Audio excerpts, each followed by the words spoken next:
¡Sal fuera!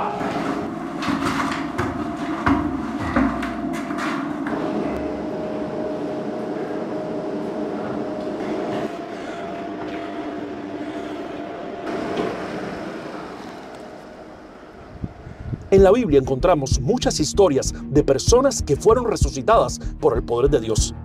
En el Antiguo Testamento tenemos al hijo de la viuda de Sarepta, también el de la Sunamita, y aquel que resucitó al tocar los huesos de Eliseo.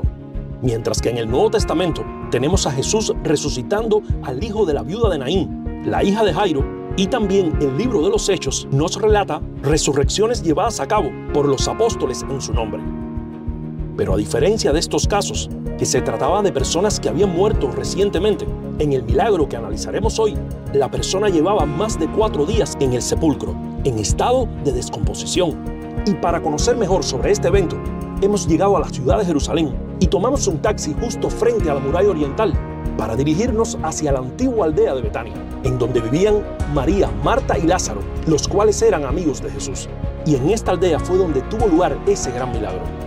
Pero a diferencia de la época de Jesús, en que se podía llegar a esta aldea por el camino que viene de Jericó y que solo tomaba aproximadamente 1 hora de camino, ya que esta aldea se encontraba justo en la ladera oriental del Monte de los Olivos, a solo unas 2 millas de Jerusalén. Sin embargo, en la actualidad ya no podemos tomar esta ruta debido a que este camino es atravesado por un muro que divide a Jerusalén. Por lo tanto, tenemos que cruzar hacia el otro lado del Monte de los Olivos y luego por un camino más largo rodear toda esta zona para llegar hasta donde se encontraba la antigua Betania. Y mientras subimos por esta carretera hacia la cima del Monte de los Olivos, vamos a comenzar a leer esta historia en el Evangelio según San Juan. Jesús, profundamente conmovido otra vez, vino al sepulcro.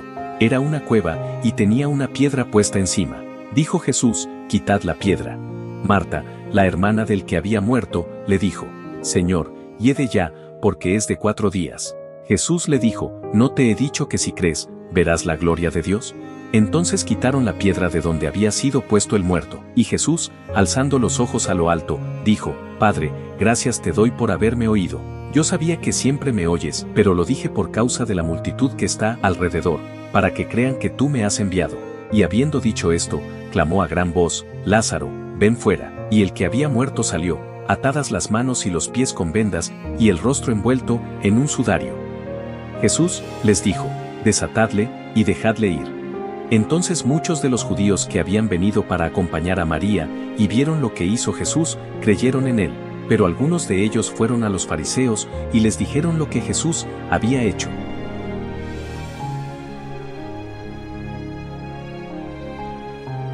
Me alegra venir por este camino para así poder mostrarles lo hermoso de estos valles y montañas que rodean Jerusalén. Y mientras contemplo esta belleza, recuerdo las palabras del Salmo 125 que dicen: «Como Jerusalén tiene montes a su alrededor, así está el Señor alrededor de su pueblo, desde ahora y para siempre».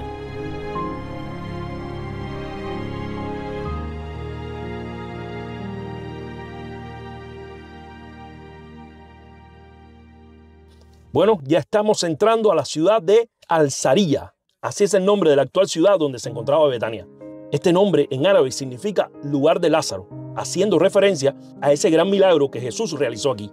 Mientras que el nombre Betania se traduce del hebreo como casa de los pobres o casa de los higos. La ubicación de la Betania bíblica fue preservada a través de los siglos por la tradición cristiana, judía y musulmana, debido a su asociación con la resurrección de Lázaro. Desde los primeros siglos del cristianismo se identificó este lugar como aquella aldea donde vivía Lázaro, Marta y María, y donde Jesús solía hospedarse en ocasiones que venía a Jerusalén. Alrededor del año 330 después de Cristo, el historiador cristiano Eusebio visitó la tumba que se encuentra aquí y escribió: «El lugar de Lázaro todavía se muestra allí». Esto demuestra que la tradición de que la tumba de Lázaro se encontraba aquí ya era muy antigua. Eusebio se asombraba de que 300 años después de este evento aún se podía reconocer este sitio. Sin embargo, para mayor seguridad de que justo aquí era donde se encontraba la Betania bíblica, entre los años 1949 y 1953, Sylvester John Saller, un destacado arqueólogo franciscano estadounidense, llevó a cabo excavaciones en este lugar y descubrió muchos objetos de cerámica de los periodos persas y helenístico, también tumbas excavadas en la roca, restos de viviendas, lagares y cisternas, y lo más importante, los restos de 4 iglesias que fueron construidas alrededor y encima de la cueva señalada como la tumba de Lázaro. La primera databa del siglo IV, la segunda que se construyó encima de esta databa del siglo VI, la tercera de la época de los cruzados, alrededor del siglo XII, y por último, la que podemos ver hoy en la actualidad, construida en 1952 por los franciscanos. Y Saller, este arqueólogo, escribió un informe sobre todos sus descubrimientos aquí, con el cual se creó un libro que puede encontrarse hoy en el internet. Pues bueno, hemos llegado. A punto de entrar en la tumba de Lázaro, donde Jesús le resucitó. Y le dijo: Lázaro, sal fuera.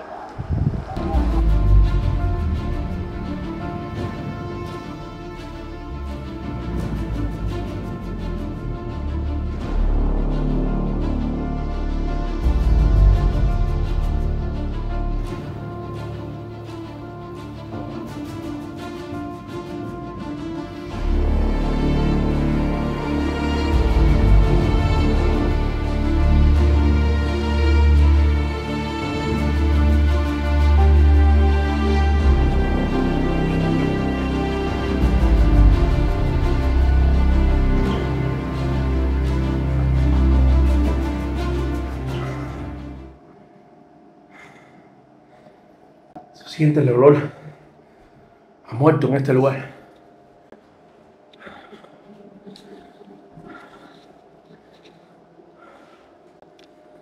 Ahí están los osarios, donde luego del cuerpo corromperse se depositaban los huesos, según la costumbre judía de enterrar a los muertos. Fue aquí donde depositaron el cuerpo de Lázaro. Y desde acá adentro escuchó la voz del Señor que le dijo: ¡Lázaro, sal fuera! Me imagino yo que este mismo eco habrá sentido Lázaro, que según sus hermanas ya de día, ya apestaba, porque hacía 4 días que le habían puesto en este lugar.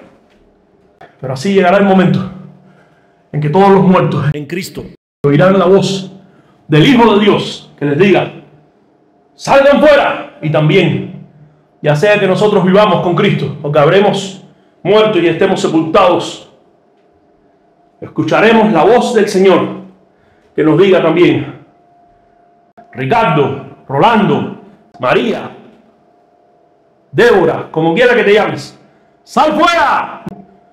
El Espíritu mismo que levantó de los muertos a Cristo Jesús también resucitará nuestro cuerpo de la sepultura.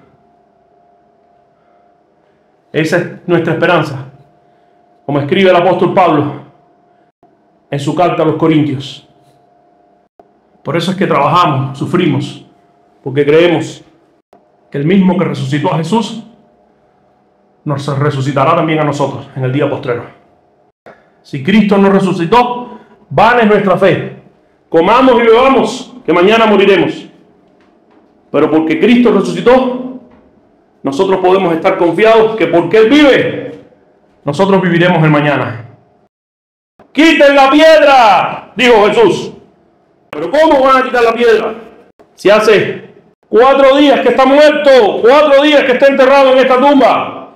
Y el muerto estaba acá adentro, corrompiéndose. Pero desde aquí adentro escuchó la voz del Maestro.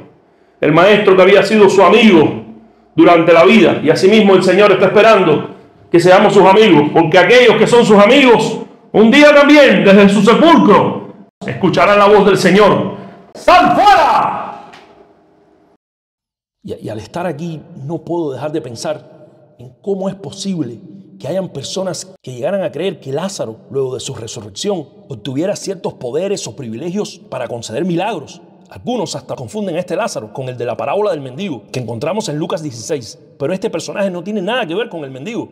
Este Lázaro vivía aquí en Betania, mientras que el otro simplemente es el personaje de una parábola. Y todo lo que podemos ver en esta historia es que este Lázaro solamente era un amigo de Jesús, que solo fue un beneficiario de su amor y poder al levantarlo de entre los muertos. Y en ningún otro lugar de la Biblia se vuelve a mencionar más a este personaje. Y mucho menos puede pensarse que se convirtió en algún tipo de Dios al que se le puede pedir milagros. Y también tenemos que tener en cuenta que Lázaro era un hombre judío del siglo I, quien tenía bien presente el primero de los 10 mandamientos, que dice: no te harás imagen de lo que está arriba en el cielo, ni abajo en la tierra, ni las adorarás. Y como amigo de Jesús, estoy seguro que sabía bien lo que luego el resto del Nuevo Testamento confirma, que solo hay un Dios y un mediador entre Dios y los hombres, y ese es Jesucristo hombre. Y en ningún otro hay salvación, porque no ha sido dado bajo el cielo otro nombre en el cual podamos ser salvos, solo el nombre de Jesucristo. Luego de su resurrección, el Evangelio de Juan nos cuenta que los líderes judíos querían matar a Lázaro, debido al gran impacto que este milagro había causado en Jerusalén. Por lo que, según la tradición de la Iglesia Oriental, que es la que cuenta con mayor credibilidad histórica, se nos dice que Lázaro junto a sus hermanas huyó hacia la isla de Chipre. Y según esta versión, allí luego más tarde los apóstoles Pablo y Bernabé lo nombrarían obispo de la ciudad de Quitión, en donde viviría 30 años más hasta su muerte. Y en el siglo IX se encontró en ese lugar una tumba con la inscripción: Lázaro, el amigo de Jesús. Y hoy en día sobre ese sitio se levanta una iglesia que aún puede ser visitada. Y quisiera que casi ya al concluir este video nos llevásemos la enseñanza central de esta historia, la necesidad que tiene cada ser humano de conocer a Jesús y llegar a tener una amistad con Él como la tuvo Lázaro. Y esto es posible ahora por medio del Espíritu Santo.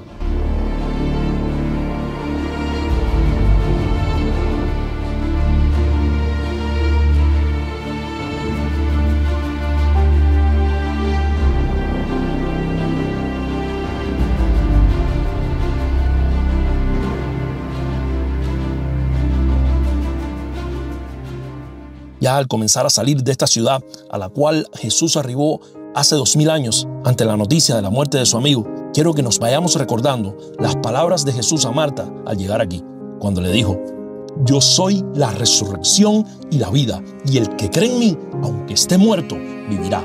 Y todo aquel que vive y cree en mí, no morirá eternamente. ¿Crees esto? Y esa precisamente es la esperanza gloriosa que tenemos todos aquellos que hemos creído en Él. Que así como Él resucitó a Lázaro, nos resucitará y nos levantará a nosotros en su segunda venida. La resurrección de Lázaro no solo fue un milagro impresionante, sino también un anticipo de la resurrección de Jesús y una promesa para todos los creyentes. Nos muestra que Jesús tiene poder sobre la muerte y quien cree en Él tiene la esperanza de la vida eterna. Luego, en su primera carta a los Corintios, en el capítulo 15, el apóstol Pablo hablaría extensamente sobre la resurrección de los muertos, afirmando que Cristo resucitó como primicias de los que durmieron y que en su segunda venida todos los que pertenecen a Cristo serán vivificados. Además, en 1 de Tesalonicenses 4, del 16 al 17, también Pablo escribe: porque el Señor mismo descenderá del cielo con voz de mando, con voz de arcángel y con trompeta de Dios, y los muertos en Cristo resucitarán primero. Luego nosotros, los que vivimos, los que hayamos quedado, seremos arrebatados juntamente con ellos en las nubes para recibir al Señor en el aire, y así estaremos para siempre con el Señor. ¡Wow! Estas promesas nos llenan de esperanza y nos motivan a vivir una vida de fe y obediencia, sabiendo que la muerte no es el final, sino el comienzo de una vida eterna con nuestro Salvador. Que esta verdad fortalezca nuestra fe y nos llene de esperanza, sabiendo que así como Lázaro fue llamado a salir de la tumba, un día también nosotros seremos llamados a vivir eternamente con nuestro Señor.